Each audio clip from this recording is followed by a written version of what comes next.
Okay, so as you can see by the title of the video, the topic at hand is scared to death of being seen, but somehow still dying to be noticed. How did we as a society get here? Live in a time where everyone wants to be seen, but no one actually wants to be perceived.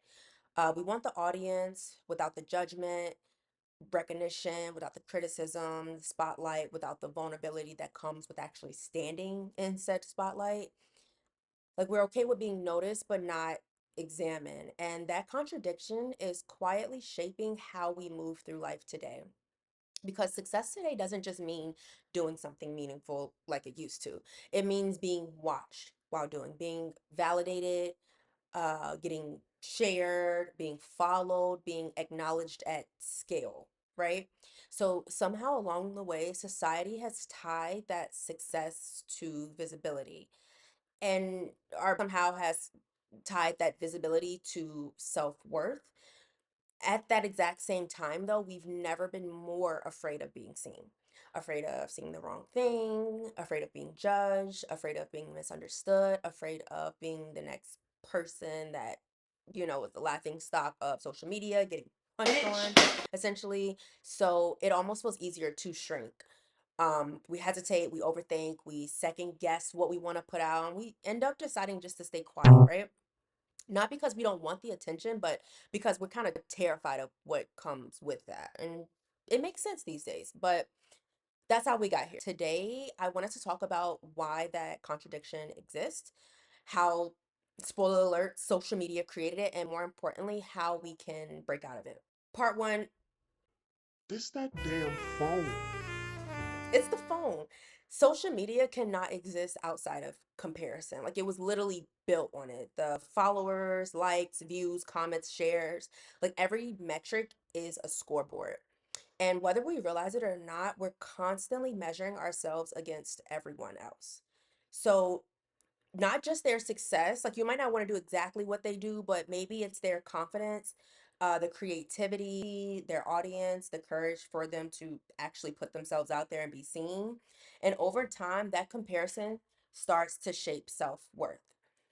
There was actually a study that was done that found that increased social media use is actually linked to lower self-esteem, particularly when the users compare themselves to others, whether consciously or subconsciously. And the more time spent observing curated versions of other people's lives, the more likely individuals were to feel inadequate about their own. And that's due to you're not just seeing other people succeed, but you're seeing them succeed loudly, and it's at scale. So that shifts it from like the question is no longer like what am I doing? It becomes why am I not doing it like them?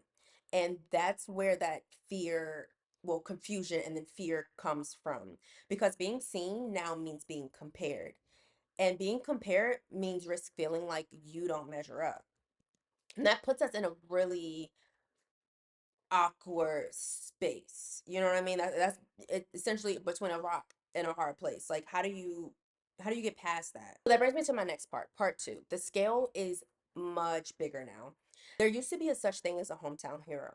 Someone that was really respected in their community, someone known locally, of course, and someone valued without needing the entire world to validate them.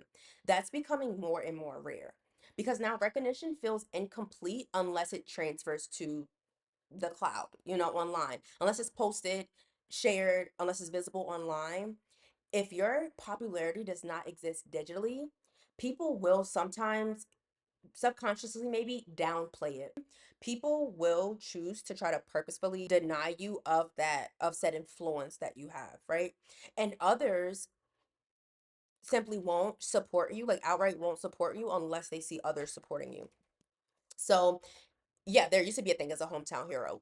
You could be respected in your circle, talented in your field, valued in your environment, but it doesn't translate into numbers. So therefore, it's made to feel smaller. And when that happens, support weakens. People hesitate to back you. You might start hesitating to back yourself because your self-worth is already shaken from my first point, the constant comparison every day. So it gets to a point where you start questioning, like, is this even worth sharing? Would anyone care? Does this matter? And slowly you get to a point where you just stop putting yourself out there altogether. And it's unfortunate. Brings me to my next part 3, the fear of actually being next. Right. And whether that's success or whether that is the not so good part of having that kind of exposure. Like we see all the time, social media will gang up on someone, sometimes rightfully so, sometimes rightfully, you know, Maybe a lot of time, rightfully so. But anyway, we've seen people get their ass turned every way but loose. Okay? You don't want that. No one wants that. No one wants to be punched. Gonna be oh, hold on. Okay. Let's say you have a post pop off and it's not received the way that you think, right? You can be joked, you can be critiqued, or like I said, simply misunderstood, torn apart. What do you do in that instance, right? You learn to play it safe. You don't want to be next.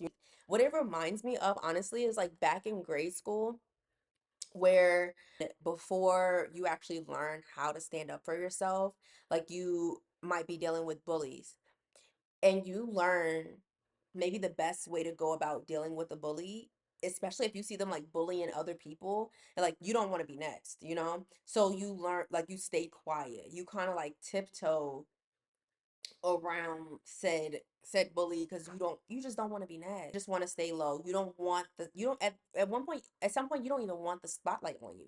Now you have the whole world. You have the whole like all of social media. On your ass. That's scary.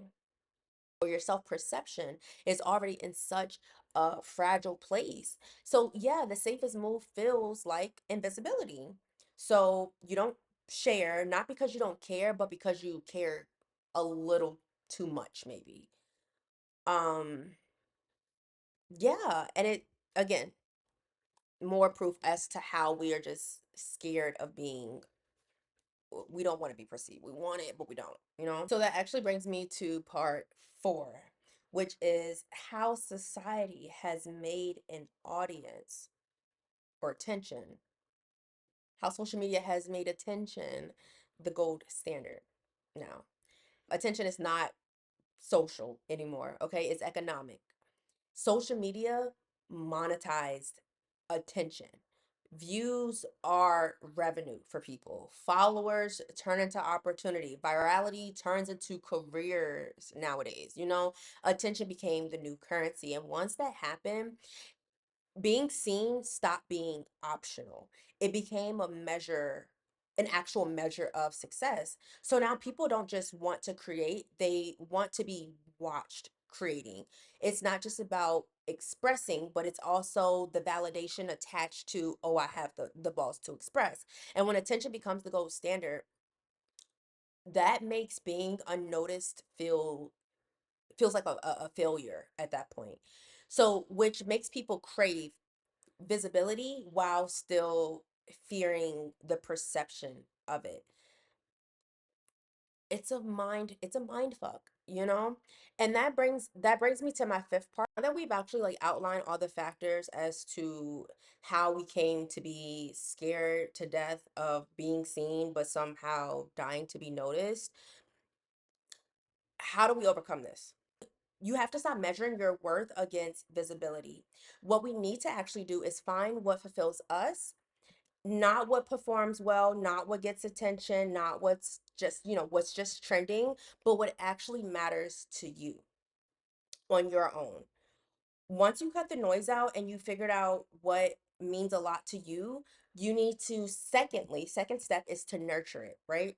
You need to develop it, you need to spend time with it, with whatever that passion is. And this could be very niche. No one is the same.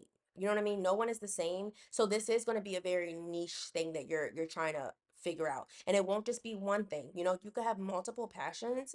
The point is, you know how like maybe you're not in the mood for talking, right? But you hear someone having a conversation about something that you really fucking love and the way that you just like light up, that's what you want to do. Like that's what you're trying to build. You're trying to build that like passion and that light to that drive. You know that whatever what's going to fuel you to give you that will to keep going, to share with the world, to put it out there on some hey all you people shit, you know? Hey, all you people.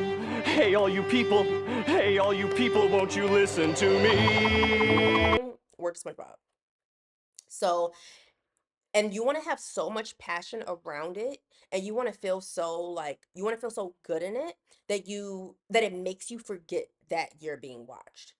You know, we are replacing the fear with passion.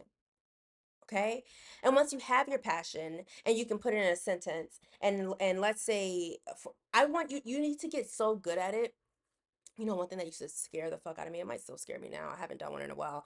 But when you're in a new place or like school, work, whatever, right? And they want to do an icebreaker, and on the icebreaker, oh, tell us a little bit about yourself, or you need to feel so good about what you do that like you're so sure of your fucking self. You'll raise your hand like, okay, I'll go first. I'll go first. I'll put myself out there. I know who the fuck I am. I know what I do. That's how like Like strong. that's how strong you need to be. That's how solid it need to be in you. Okay. So that takes us to the third step, right? Share it.